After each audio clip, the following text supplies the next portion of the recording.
Śrīmad Bhāgavatam nama Puranam Lokavishrutam Shrunuyat Shraddhaya Yuktaha Mama Santosha Karanam Kapilaha Tattva Sankhyata Bhagavan Atma Mayaya Jataha Swayamajas Sakshat Atma Pragyaptaye Nrinam. We have been relishing Kapilopadesa, the glorious conversation between Kapila, avatar of Śrīmad Narayana, and Devahuti. As we have seen, Kapila's mission is to enumerate the philosophy of Sankhya, to give us the clarity on the nature of the tattvas, enable us to rise above Prakriti, demystify the nature of Prakriti, and in the process of understanding Prakriti, also get to know the Purusha and the Purushottama. And we have seen how Kapila addresses the root cause of samsara. He begins to address Devahuti's fears. Then he addresses the question of attachment. We saw him giving a detailed exposition on the path of Bhakti, making a clear distinction between Purusha and Prakriti, and in that process, detailing all the tattvas that make up Prakriti tattva. Kapila also very clearly teaches us how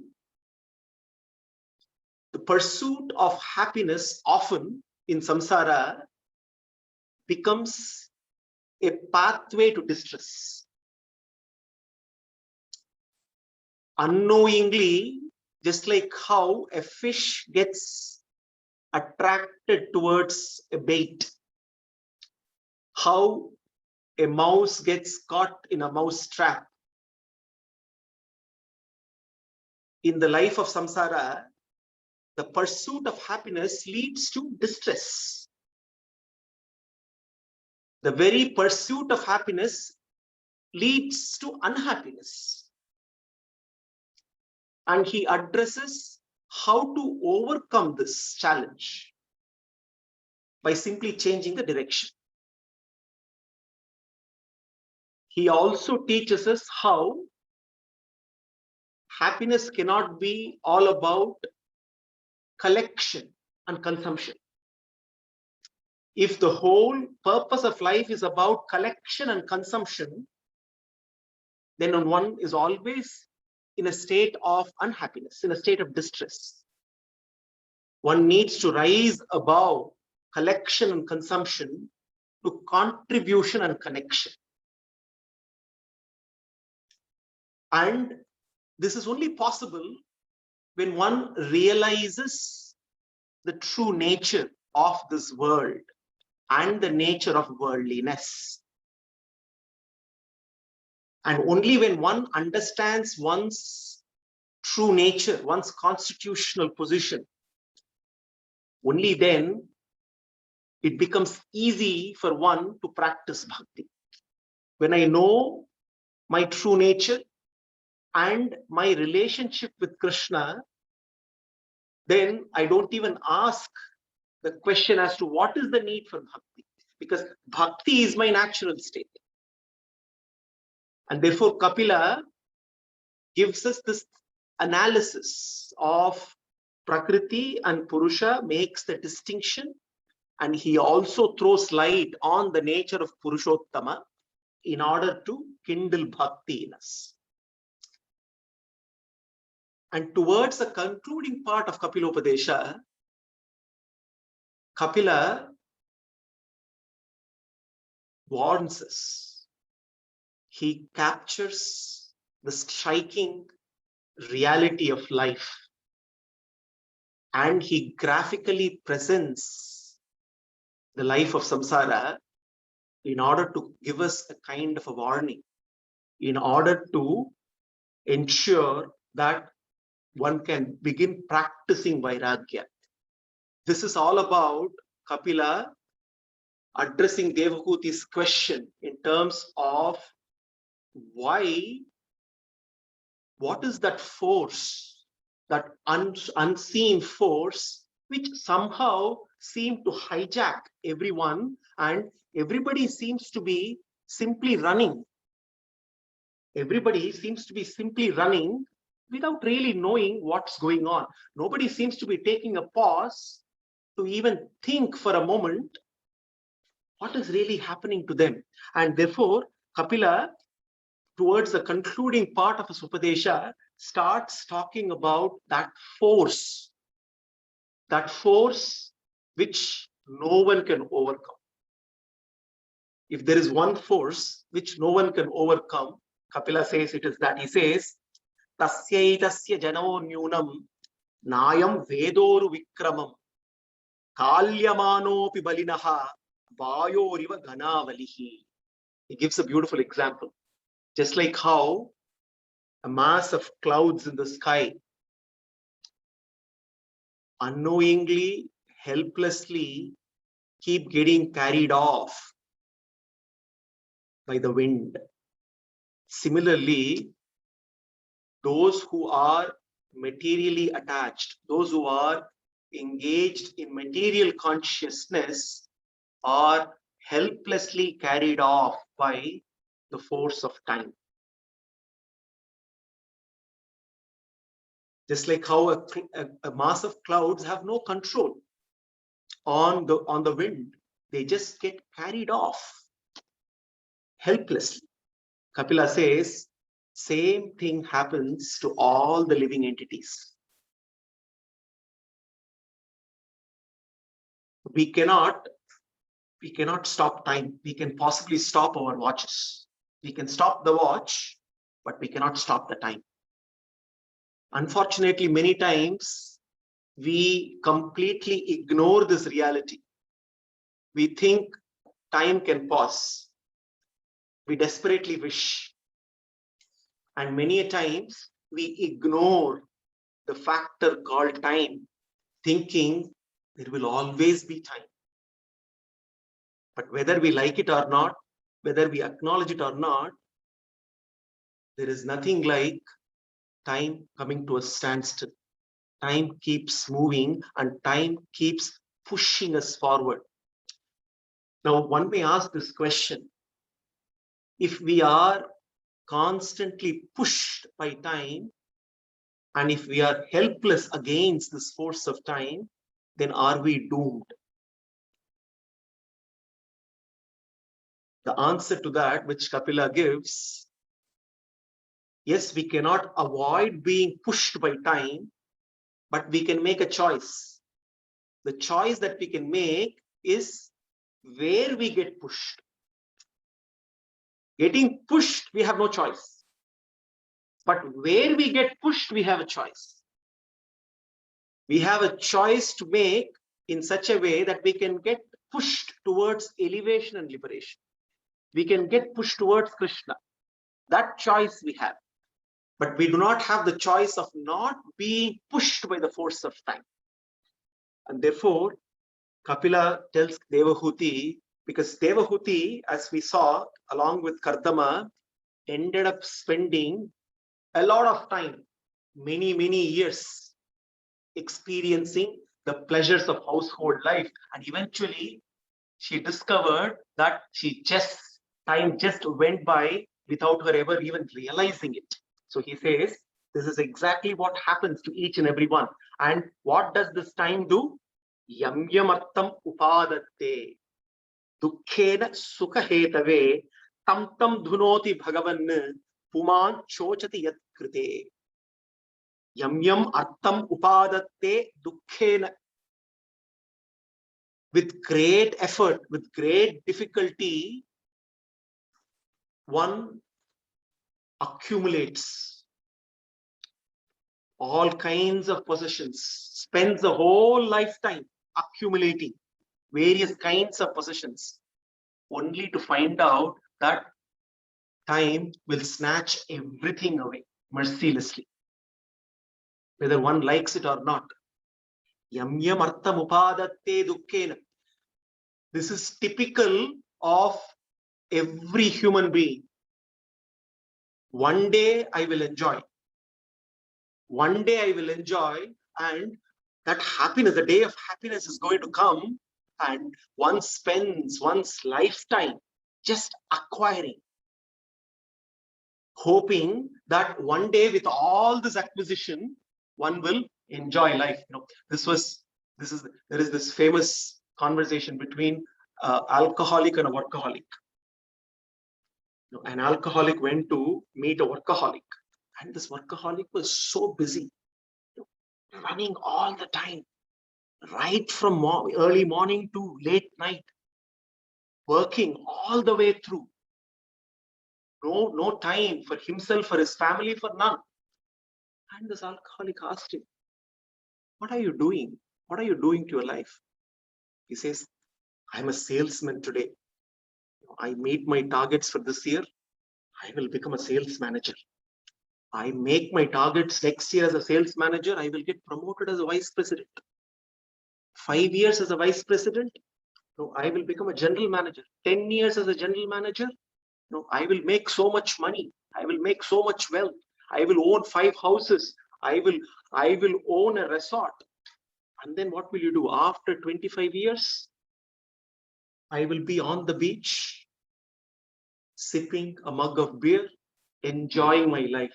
The alcoholic said, that's exactly what I'm doing today. Why wait for 25 years? Both the workaholic and alcoholic are doomed anyway in their own ways. Now, this is exactly what happens. Kapila says, one keeps running, first trying to possess things, going on the mission of acquiring one thing after the other, but everything will get snatched away by the force of time. As Krishna says, Kalosmi lokakshaya krit pravruddha, he said. That is why Bhagavan shows time can be a scorcher or it can be a teacher.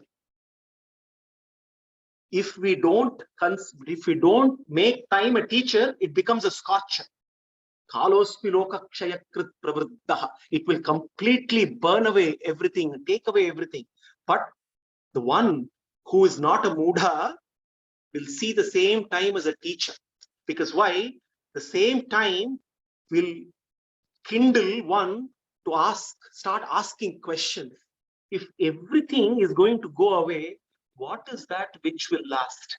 Is there something which will last? If everything is subject to the law of impermanence, is there something permanent at all? Is there something more to life than what I am currently experiencing? These are some questions which time will definitely kindle, provided one can pause and stop running and start contemplating. So Kapila says, therefore, Kapila is very clear. He says it is very, very important that one needs to be aware of this factor of time, which ensures that everything will get destroyed. And only when one starts to realize that we have a bidimensional existence. What is our bidimensional existence? There is something in us which is subject to time, and there is something in us which is beyond time. The body perishes. The body is subject to the force of time, but the Atman is beyond time. And therefore, once we start realizing our own bidimensional existence as a human being, then one starts to know how to transcend time.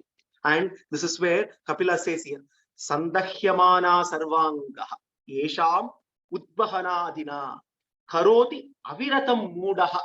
Now he talks about, when he says mudha, he's referring to all of us. Nobody is exempt. Everyone in samsara who is just running along, abiding to the the workings of samsara as a mudha, duritani durashayaha. Right from 6 to 16 to 66, everybody is subject to the same force, this force of greed. Sandahyamana sarvangaha. The body is burning all the time with anxiety, but still we are running. The body is burning, we are anxious all the time, but still we are running. Yesham udvahanadina karoti aviratam mudaha duritani durashayaha. Continuously doing the same thing again and again and again and again, without knowing the difference between what we live with and what we live for. No, this is where the problem is. We lose the distinction. We forget to discriminate between what we live with and what we live for. What we live with, all the resources, the food, the water, all kinds of things, the resources that we need to live, what we live with. But what we live with cannot become what we live for. Food is what we live with, but it cannot become what we live for. Because if what we live with becomes what we live for, we are only existing. We are not living. Here, Kapila says this is exactly the problem. When what we live, pursuing happiness, searching for happiness, one starts to think having everything is happiness. But he says having everything, happiness is not about having everything. Happiness is all about belonging to one who has everything. That realization that it is not having everything, that belonging to one who has everything is the key to happiness. Therefore, he says, whether one at whatever stage in life is, as long as one is subject to this greed of wanting more and more and more, one is forced to repeat the same mistakes again and again, which forces one to continue to be in the state of samsara. Evam kutumba vibhrana udarambhara evava visritye bhayam pretya bhunte tat palam idrisham. Basically, here Kapila gives a very graphic description of the life of a typical human being, continuously running. Just imagine everyone in this world is constantly running. Everybody seems to be busy doing something or the other. Nobody seems to be pausing and asking a question: why am I doing what am I doing? And after a while, after running for several years, one suddenly discovers that one has come running far away from where one needs to be. And then it is too late. There is no point in trying to dig a well when the house is burning. A well should have been dug much before, in anticipation of any eventuality. But what is the point when the house starts burning and one goes trying to dig a well? This is exactly what happens, running after things throughout one's life, and then suddenly one discovers that then when one wants to run back in the right direction, age, disease takes over, and one is in a state of completely inability, and one is bedridden. Kapila says, what? Imagine the state of a person who reaches that stage where all his faculties stop working properly, and then one starts to think every mistake that one has made in life. One starts to think all the wrong directions taken in life. Everything, it seems, starts coming in flashes, and that is the time one realizes how much time was wasted, how the entire life that was given was completely wasted. And Kapila says, what is the point when after reaching that very near end, if one starts to regret? Because that regret is only going to continue. And he says, people say that one goes through hellish experiences in this very life. It is true. But one must realize that there is also something called hell after life as well. So this is where, again, basically talking about the need for taking responsibility and accountability for one's actions. Imagine if there is nothing after life, then what is the need to be accountable for anything? What is the need to take responsibility of one's actions? Kapila very clearly says, one should know, one should be accountable for every action. One should take responsibility. Why? Because one may, there are many people in today's modern world say, there's nothing called hell and heaven. Everything is right here. You enjoy here. You have, hellish experiences here. But that is far, far from truth, because our Shastras are very clear. Yes, one can have hellish experiences right here, but definitely there is hell waiting for those who have accumulated papa karma. So therefore here it says, evam kutumbam vibhrana udaram bhara evava visrujyeo bhayam pretya bhunte tat palam idrisham. If one continues to perform papa karma and accumulate papas throughout one's life, at the time of death, Yamakinkaras are waiting to escort that Atma right throughout, taking him all the way through the journey, all the way to Yamaloka, and hell, Naraka is very much guaranteed. He gives a graphic description here.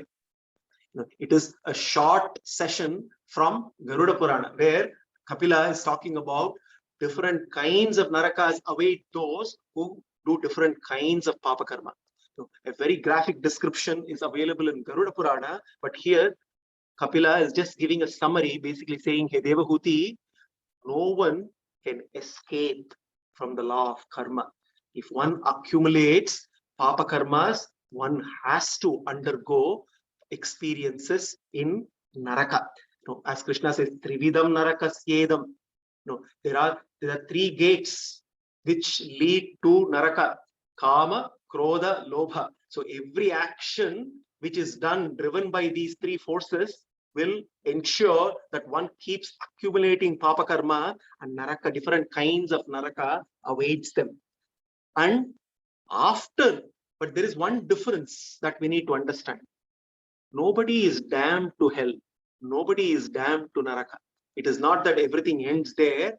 After going through experiences in Naraka, expending papa karmas, the Atman has to come back and take life again, once again in Bhuloka. The journey continues.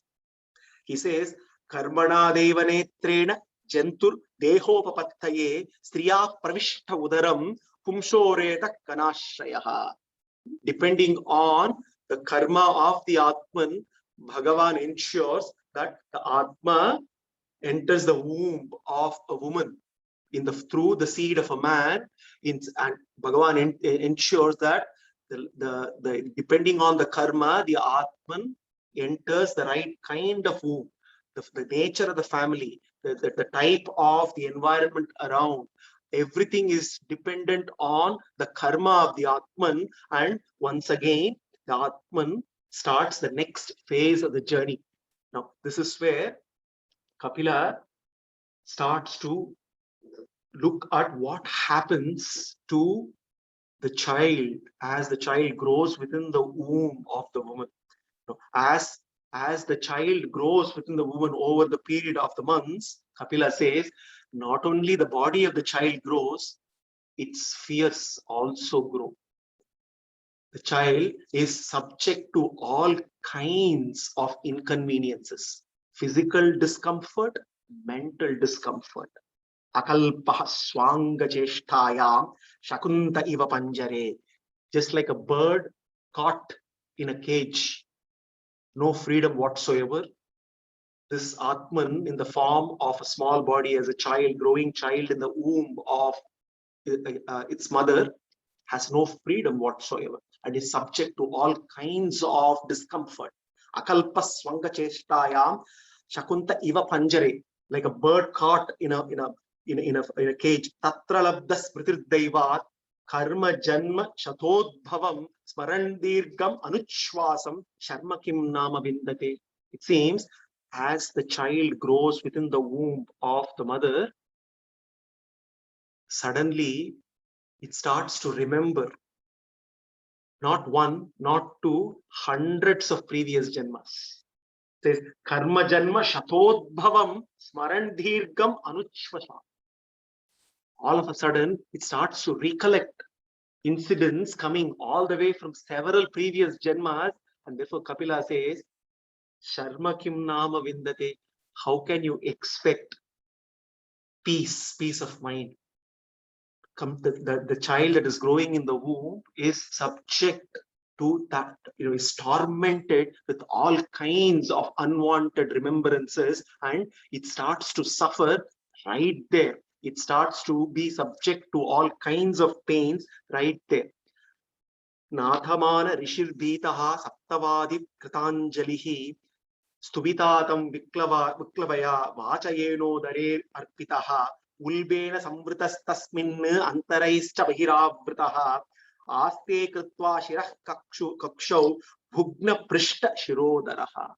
This child is subject to all kinds. Imagine a small amniotic sac within which it is floating within this. It has no freedom whatsoever in terms of movements. It is completely crumpled. Its back and neck are arched like a bow. Its head is faced towards its belly. Imagine the kind of discomfort the child has, and subject, and whatever the mother eats, whatever experiences she goes through, everything impacts the child. The child is undergoing all kinds of pain, and it says Nathamana Rishir Bhitaha Saptavadir Krutanjali. It seems the child starts to pray. Stuvitatam Vikalvaya Vacha Yenodarer Pitaha, appealing to the Lord. Aren't you really noticing what I am undergoing? Is this really required for me? Why am I being subject to another experience like this? Placed within the amniotic sac and covered outside by all the intestines and other body parts of the mother. The child remains lying inside, undergoing tremendous pain. And then Kapila says, then the child starts to pray earnestly to Bhagavan. Soham vasan api vibho bahudukha vasam. Hey Vibho, I am now in bahudukha vasam. I am undergoing tremendous pain, this tremendous distress. I'm being subject to unimaginable distress. Soham vasannapi vibho bahudukha vasam garbhan nirjigashame bahiranda kupe. I am not ready to exit the Garbhavasa. Please do not let me get out of this place and make me fall into the dark tunnel of samsara. Bahirandha kupe yatropayatam upasarpati devamaya mityamatir yad anu samsriti chakrayetat. I know the moment I exit and fall into this dark tunnel of samsara, I will be controlled by your Maya, your divine Maya, your Prakriti, which is going to be so very forceful through wrong identification with my body. I am going to be continuing in this chakra forever and ever, the cycle of births and deaths. He said, and therefore the child, it seems, prays, can you avoid me getting out of this place? Is there a way out? Should I really take birth again? Can you stop this right now? Starts praying. And unfortunately, the force of karma cannot be stopped. Bhagavan will not intervene in the workings of the law of his own laws. Therefore, the newborn, it seems, falls down eventually after 10 months. Patito bhuvyasmishah vishthabhuriva cheshtate roruyati gate jnane viparitam gatim gataha. Then the newborn falls smeared with all kinds of blood and impurities, falls down, and just, Kapila says, helplessly falls down like a worm, is unable to do anything. And this is the way life begins. This is the way life begins, in a state of utter helplessness. And what happens after a few years from that state of helplessness? As one starts growing, one starts to think one is independent and one can control everything.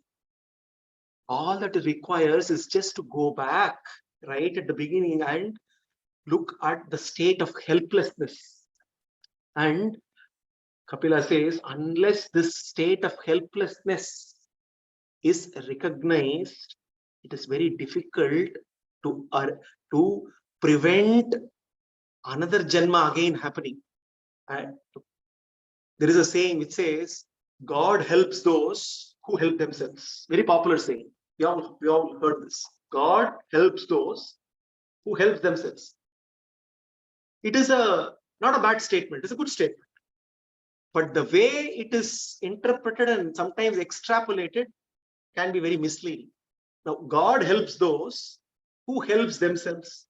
Now, one can extrapolate, says, when one helps themselves, which means when I do my work, then everything is okay. Which means as long as I go about doing my work, I don't need to worship God. God will help me. I can extrapolate this way. So as long as I do my work, God helps those who help themselves. But then the reality is, how can I help myself? The only way I can help myself is to realize that I am helpless without God. If I do not realize my helplessness without Him, I cannot help myself. As long as I think I can control everything, I am only being misdirected and misguided. I am in the wrong direction all the time. So therefore here Kapila is very clear. This helplessness begins right at the time when Janma happens. He says the newborn falls down from the womb, smeared with all kinds of impurities and blood, is completely helpless like a worm. He says he compares a human being to a worm, which is true. What can a newborn child do to itself? Nothing. It is a miracle that a newborn child gets taken care of, gets protected, and grows into a healthy human being. It's a great miracle. And therefore, Kapila here says, contemplate on that helplessness. That is our natural state. We are helpless as long as we are disconnected from Bhagavan. And recognizing that, therefore, he says, it's very important to understand and start asking this question. Now the Atman takes birth, another Janma. What happens next? The same thing continues what happened before. The child starts growing, once again continues to be driven by greed, driven by selfish desires, continues to perform the same kind of actions, continues to accumulate papa karma. Once again, from youth, it becomes an adult, from adult to old age. Once again, at the time of death, once again starts contemplating on every wrong decisions taken, and once again goes back, journeys to different lokas, to hell, to narakas, and once again comes back and takes birth. This is a never-ending cycle. It is very important to understand that our past influences our present, and our present influences the future, which means, in a way, the past influences the future, which means, in reality, our past can never become past, because it is always impacting our present. The past never becomes past.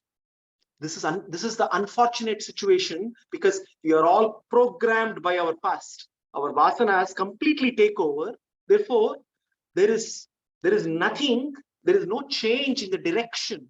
And that is the reason why the past continues to grow into the future and impacts it. And we continue to grow towards our past. And that's why it's a cycle all the time. And what is the way out? And that is, Kapila says, Atoyo grihamediyan dharman evavasan grihe kamamartham cha dharmam swan dogdhi bhuyah pipartitan. He once again borrows this word grihamedi right from the beginning. We saw grihamedi versus grihastha. He says everyone becomes in their life and living grihamedhis and not grihasthas. The difference between grihamedi and grihastha is one who grihastha dharma, one who abides by the dharma of grihastha. Grihamedi is one who does not abide by the dharma of grihastha. Grihamedi is one who is driven by sensual desires, constantly going after sense gratification alone. Grihastha understands that every ashrama in life is for only one purpose, to spiritually progress. And therefore here he says, dharman evasam grihe kamam artham cha dharman swan dhokti bhuyah vipattitan. The Atman continues to repeat the same mistakes again and again and again and again, without really realizing. We have different kinds of different levels of desires. Unfortunately, we end up catering to the loudest desires in our mind. All our desires are constantly fighting with each other, and the loudest desire wins. But it is only listening to our deepest desires we can transform from being a grihamedi to a grihastha. The deepest desire is all about addressing our core, who we are. The deepest desire is longing for eternal happiness, longing for eternal security, longing for eternal peace. Now, all of that is not possible if one is constantly going around in the cycle of samsara. So here, therefore, Kapila says, if one continues to be grihamedis, there is no way out of samsara. So how to exit the cycle? Kapila says, Yesvadharman duhyanti dhiraha kamartha hetave nissanga nestakarma karmanaha prashantaha shuddha chetasaha. He says, yes, swadharman. One has to perform one's swadharma. Na duhyanti dhiraha kamartha hetave nissanga nestakarmanaha. One has to perform actions which are rooted in detachment, and one has to perform one's actions based on one's swadharma. What is one's swadharma? Here, one's swadharma is realizing that my dharma is to be servant of Bhagavan. If I realize that, all my actions will automatically change to become service to Bhagavan. Therefore, he says, Nissangaha nyestakarmanaha prashantaha shuddha chetasa. Prasantaha shuddha chesa. Only then one can have peace and one can have purity of mind. Essentially, the exit from the cycle, Kapila says, instead of going behind the mind, go beyond the mind.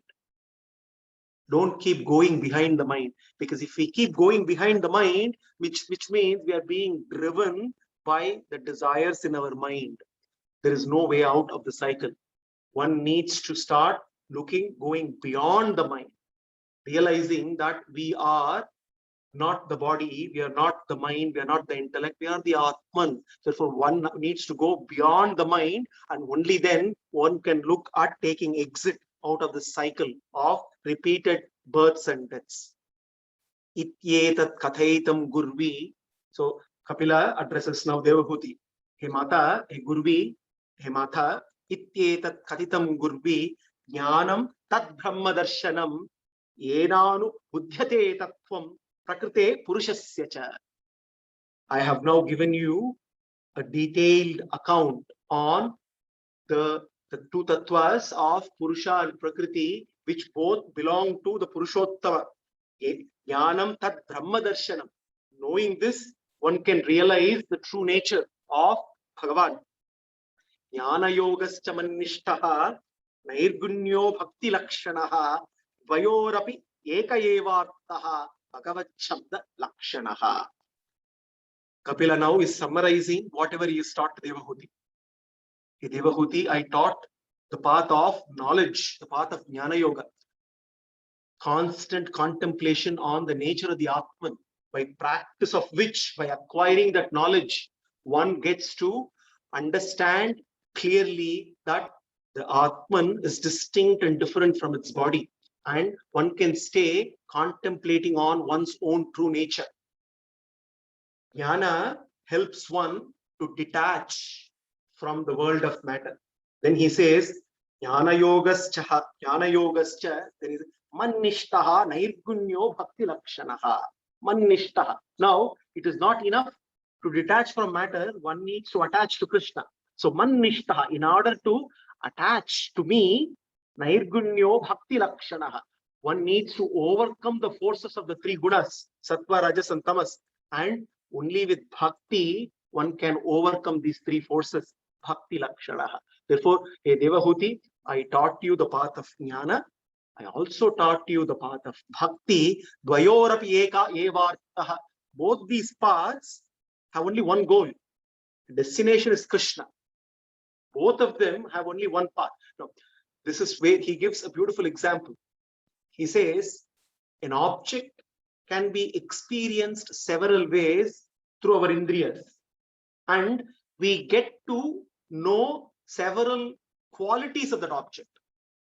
For example, if we take milk, milk is white. With my indriya, with my eyes, I get to know the milk is white. Then when I touch it, it is either hot or cold. So by touching it with my indriya of touch, I get to know the quality of the milk, whether it is cold or white. Now, when I taste it, it is sweet. The object is milk. It has several qualities. Kapila says, similarly, Shastras give various ways of knowing Bhagavan. Every path that Shastras give help us in order to experience different qualities of Bhagavan. And only the path of love gives you the key to open the doorway to what seems inaccessible. Because beyond a point, we may think he is not reachable. We may know some qualities. We may know sometimes we are also bewildered. Is there a way to reach him? He seems to be beyond me. He says the only way is the path of love. The path of bhakti gives the key to what seems inaccessible. The bhakti opens the doorway to get to know Bhagavan in totality. And he says, Bhagavat Shabda Lakshanaha. And he says, Yogena Vividhangena.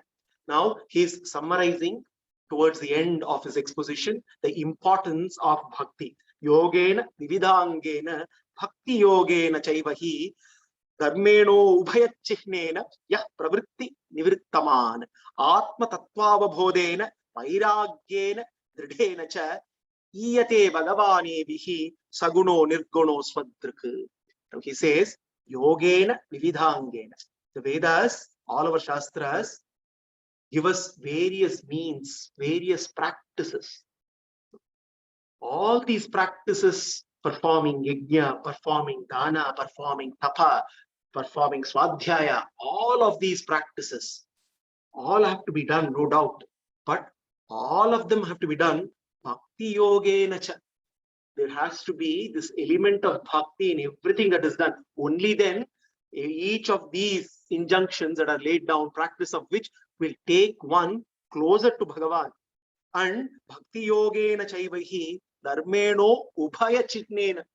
This bhakti yoga has two sub-processes, he says, as he already explained to us before. What are these two sub-processes?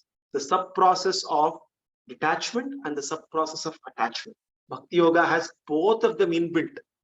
The process of detachment is detaching from the world, and the process of attachment is attaching to Krishna. Dharmeno, so therefore, this dharma of bhakti, ubhaya chihnena, yah pravritti nivrittiman. Both for pravritti marga and nivritti marga, both of them come together. Because at the end of the day, in both, bhakti is needed if one needs to go towards one's ultimate destination. Atma tattvavabodhena, when one realizes one's true nature of the Atman, that this Atman belongs to Paramatma and its only business is to serve him and serve him alone, then Vairagya will automatically come. Vairagyena dridena cha iyate bhagavanebihi. And then through this practice of this bhakti, he says, iyate bhagavanebihi saguno nirgunasvadarku. One understands Bhagavan's true nature. Akilaheya pratyanika kalyanekatana svetara samastavastu vilakshana ananta jnananandeka swarupa. Akilaheya pratyanika. He is Nirguna, he is beyond all the Heya Gunas.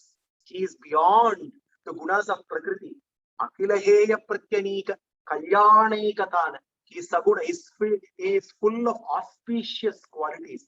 He is Anandaika Swarupa, Jnananandaika Swarupa. Through the practice of Bhakti Yoga, one realizes the true nature of Bhagavan. One realizes that Bhagavan is the destination, is my goal, and is my means. And Kapila eventually concludes this discussion with Devahuti. Devahuti is elated, having obtained this quintessential wisdom. Kapila then eventually seeks permission from his mother to depart. And now Devahuti giving this permission becomes very easy for her. The same Devahuti had a lot of difficulty in giving permission to Kardama, where Kardama had to walk away. Now Devahuti is in a different state altogether. And Kapilavatara comes to an end. Bhagavan goes back to Vaikuntha. Devahuti begins to practice all the knowledge that he has gained from Kapila, and eventually Devahuti also attains moksha and goes to the abode of Bhagavan in Vaikuntha. Therefore, then Shuka says, Yayidam Anushrunoti Yo Abhidatte Kapila Muner Matam Atma Yoga Guhyam Bhagavati Kritadihi Suparnaketa Upalabhate Bhagavat Padaravindam. He says, whoever has been patiently either listening or studying to this narration of this conversation between Kapila and Devahuti, to them, realization of God realization is guaranteed. Atma Yoga Guhyam Bhagavati Kritadhihi. They will get to know Bhagavan, and not only get to know, they will attain Bhagavan. Bhagavan who, here incidentally, the reference is made to Bhagavan riding on Garuda. Bhagavati Kritadihi Suparnaketava Upalabhate Bhagavat Padaravindam. One shall reach the Padaravinda of Bhagavan, one shall attain the lotus feet of Bhagavan, it says, and Bhagavan riding on Garuda. It is only pointing to the declaration in Varaha Purana. Nayami paramam sthanam archiradigatim vina garudaskandamaropya yatechhamanivaritaha. The assurance there is, for one who is Bhagavan's bhakta, no need to perform Ashtanga Yoga and no need to do all kinds of difficult austerities. Bhagavan riding on Garuda will come all the way and will guide and escort the bhakta all the way to his abode. So therefore, the Kapilopadesa concludes with this assurance that Bhagavan riding on Garuda is waiting for us. And those who either listen or study, and which basically includes all of us, Shuka guarantees that Bhagavat Prapti is guaranteed. So on this assurance, let us prostrate to Kapilacharya. Let us prostrate to Shukamuni and Vyasa for capturing this glorious conversation between Kapila and Devahuti. It is a great blessing for us that we could go through Kapila's Upadesha to Devahuti and experience Kapila's quintessential wisdom. May Kapila continue to bless us with the wisdom, and may his blessings be with us as we journey on this path towards our ultimate destination. Sarvam Sri Krishna Arpanastu.